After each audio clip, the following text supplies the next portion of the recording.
we're still getting the edible arrangements and the Sherry's berries sent my way for apologies that were due from the audience last week. But you can feel free to send more to me. And by the way, if you're feeling generous, include Kenny Atkinson, who lost his job, arguably, because he saw what I saw and other people saw, which is DeAndre Jordan's not great at the old basketball anymore. And now the Nets finally admitted, as they say, hey, you can have DeAndre Jordan. And Detroit says, no, we don't want him. They're like, what if we include $6 million? They're like, still don't want him. They're like, what if we include 4 second-round picks? They're like, okay, we'll take him. And then we'll ask him to leave, and now the Lakers are going to take him. So here's the thing. I understand that folks probably expect me to say, well, with LeBron, he'll be different. Exactly. And while I do believe LeBron has the ability to get the most out of any and all teammates he's played with for now 18 plus years, there has to be something to be gotten. And so do I think this moves the needle for the Lakers? No.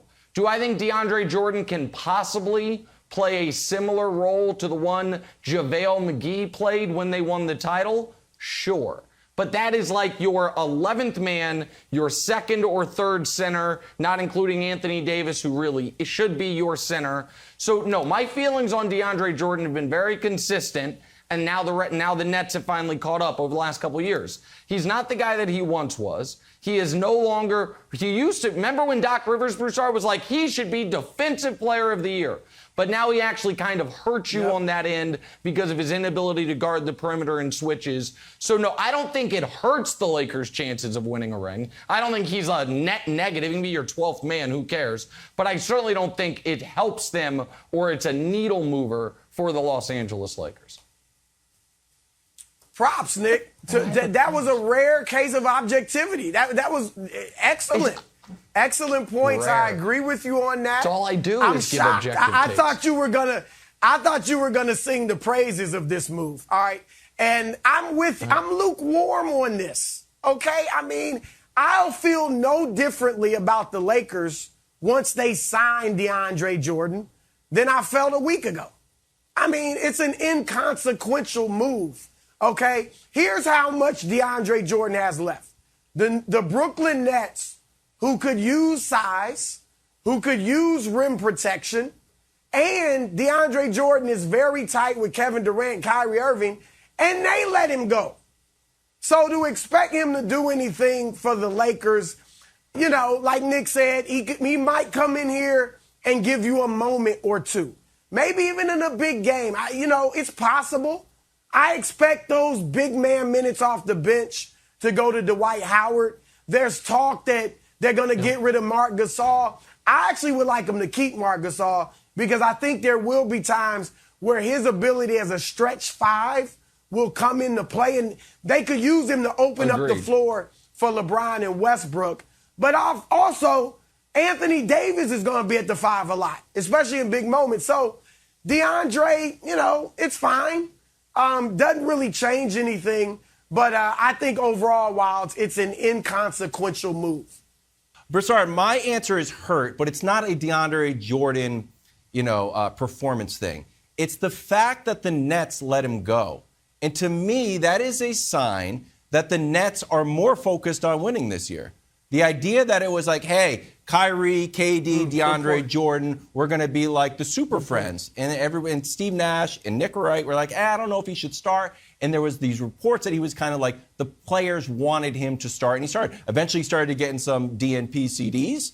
But like for a while there, that was a little bit of tension. So the idea that he went from, the Nets sort of vibe went from, hey, this guy should start. We think we'll play better with him. To like, you know what? It's okay if we let him go. Because I think KD would sort of put his foot down, and maybe DeAndre wanted to go back to L.A. I think that means the Nets are more focused. And here's the other thing. We talk about, like, Nets big men. The other thing is LaMarcus Aldridge back on the Nets. That's the other little story. So I don't even think this was the most interesting Nets big man story. So I think while the Lakers didn't get worse, I think the Nets got better, Broussard. Ooh. Yeah, no, I like that. And look, they got to find a way to play Nick Claxton. I like Nick Claxton a lot. I think this move with DeAndre Jordan has something to do with that, but you're right. I mean, they now have a log jam. I mean, not only LaMarcus Aldridge, hopefully, I'm glad to see him back. Obviously, he had the the issue last year with his health, but hopefully there's no issues there now, and he's good. Yep. Blake Griffin's still there, who I thought played well in a role player's role last year. And then Paul Millsap. Again, don't expect him to be the all-star he was in Atlanta, but as a role player, as a veteran, yeah, I like that. So that's a great take, Wilds. I would agree with what Wild said, Nick. Good take. Yeah, no, listen, and the Nets adding Paul Millsap and LaMarcus Aldridge, two well-known, spry, young players. But, oh, wait. We only talk about age being a problem with the Lakers. Age. My apologies. I know you're not talking age. No. Of course not, because we only talk about that with the Lakers. We're only allowed to talk about age with the Lakers. And so adding Paul Millsap and LaMarcus Aldridge, no. It helps the Nets add some energy and some youthful exuberance to their team, along with Blake Griffin, who you mentioned as well, another one of the key young role players on that Nets roster. But Broussard, I like Nick Claxton. I'd like Nick Claxton even more if he was backing up Jared Allen, who they never would have. Well, maybe they still have to include him in the Harden trade, but Jared Allen should have always been the starting center the way Kenny Atkinson wanted him to. But Jared Allen, doesn't vacation with Kevin Durant, so he was out of there. But before we move on and back to football, I must revisit Broussard's slander, libel, outright disinformation to start this segment. Because I did, and you might say slander and libel, yeah, he also texted it to me. It's written down, so it's both of them, America. I said, guys, let me go first on this, because I knew Broussard was going to assume that I was going to say DeAndre Jordan will be great for the Lakers, and I didn't want to do that to my new teammate. I'm like, I don't want Broussard's whole take to be based on something I'm not going to say. But then I didn't say it, and you were like, oh, golf clap, applause, final objectivity. I am dripping in objectivity. Do you know, forget basketball, forget LeBron. Do you know who, Wild, true story, my wife's all-time, her all-time favorite NBA player, DeAndre Jordan. Do you think this take helps me at home? No. Do you think this take helps me at the, bi-monthly clutch cocktail parties? Of course not. But America deserves the truth from me, and it's what they always get. So even if it causes strife in my relationship, you're always going to get the truth from me each and every time. You know what? And by the way, I was right about Rondo. I was right about Dwight. And I was being proven right about DeAndre Jordan. You got nothing, Wild, but truth and objectivity from me. And Broussard implying otherwise hurts my feelings a bit, to be honest. Broussard, I agree. The guy is objective. Nick, really? Well, let me give you one thing, Broussard. Go ahead. The guy has been objective and fair. Thank you. And when Rondo was signing, I don't know if you were on the show, but he crunched the numbers and he came up with the analysis that it's David Copperfield, Chris Angel, and LeBron are just magicians. So we didn't get that take. We didn't just get the take that, they're just magicians. LeBron will just do something and make DeAndre Jordan work. So, yes, golf clap, you deserved it. Yeah.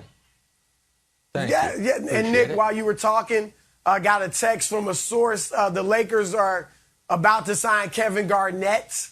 And looking at Elvin Hayes. They're looking at Elvin Hayes. But you also buried the lead. You buried the lead.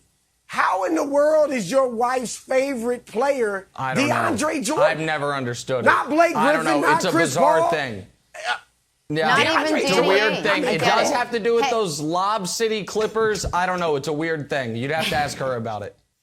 Thanks for watching. Subscribe here to get the latest from the show. Also, be sure to check out more of the best clips from First Things First, or go watch a few segments from our other shows on FS1.